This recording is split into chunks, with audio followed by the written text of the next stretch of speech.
What's good? We back with more C Sports Talk. Back talking to Detroit Lions, and they traded Akeem Spence, for a late 2019 draft pick, and he was a three technique, and the Lions didn't address the defensive line, other than Deshaun Hand out of Alabama, who was the #1 recruit coming out of high school, top blue chipper.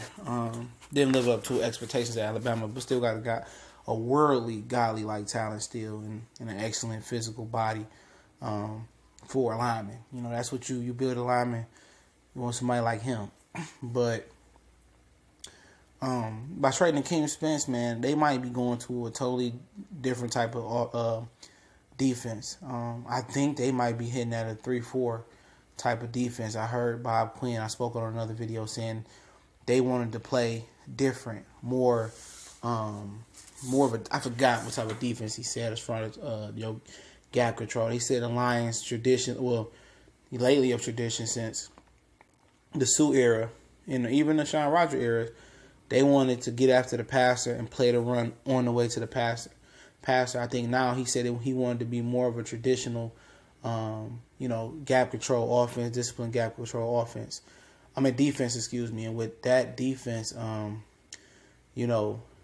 it's kind of like they played in New England. They didn't really have the fast, twitchy ends like Cliff Averill or Ziggy Ansah, guys like that. They had more of the bigger ends, that played their gap, and they got sacks by by committee.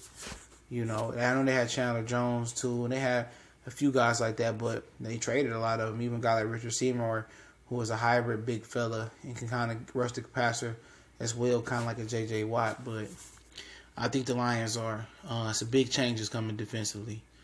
How they gonna play this, and I think that's one of the reasons they didn't retain Terrell Austin. They gonna play this entirely different defense, and I think they planning on the system being plug and play, and the system, being a winner here. And Terrell Austin had a good system as well too. He was deprived of some talent, with Sue there. He didn't have the back end. He was deprived with when Sue left. He didn't have the front seven. So, he made it work. But we'll see. I think they might be going to a different type of scheme. I think, like I say, I just call it the hybrid 4-3-3-4. The Patriots play it, how they feel by the year, what their personnel look like by the year. So I think Matt Patricia may put his imprint on it differently now. And I think they might be going more of a Patriots type of defensive lineman, even if it stay 4-3. Your Nika Vince on the end, and your two big, space eaters in the middle, and, another solid end on the other end. They just going to try to scheme and get blitzed by the system. Get sacks by the system, excuse me. That's what they want to do. So it'll be interesting. They want to be good against the run. They want to be good against the pass, and they want to be, they want to get to the quarterback, but it ain't got to be with a 10 or 15 sack guy.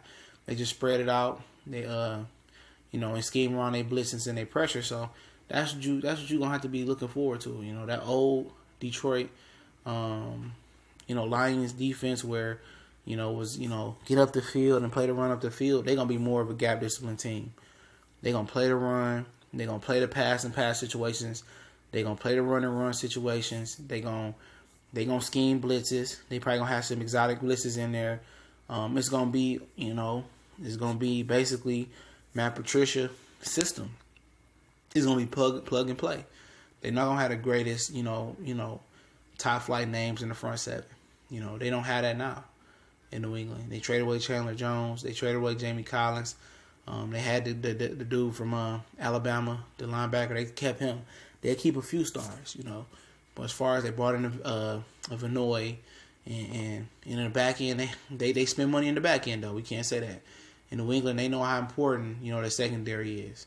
They front seven, they feel like they can scheme run stopping and blitzes, and blitzes, by the dozen, just plug and play with players. And that's why you got Devon Kennard, and you got, Christian Jones, and you got, those guys up front now. They can scheme it. But in the back half, they gotta have names. They always had to have a Malcolm Butler, a Stephon Gilmore, Darrell Reeves, a Talib, Chung, Devin McCourty. They always kept names in the secondary, But in the front seven, they feel they can plug and play a scheme around. They trade their sack artists because they feel that their system is bigger than paying a sack artist, and they can just plug and play. So that's what to be looking for, I think they believe in Tease Tabor. They evaluate him on talent. That's Bob Quinn guy. I think they feel like he can be a Talib to them. They like Darius Slay. He can be, the fast twitchy guy. He could be their Revis, but with more athletic ability. So that's something to watch out for, man. It's a water cooler talk. We'll come back with one more video today. Be gone.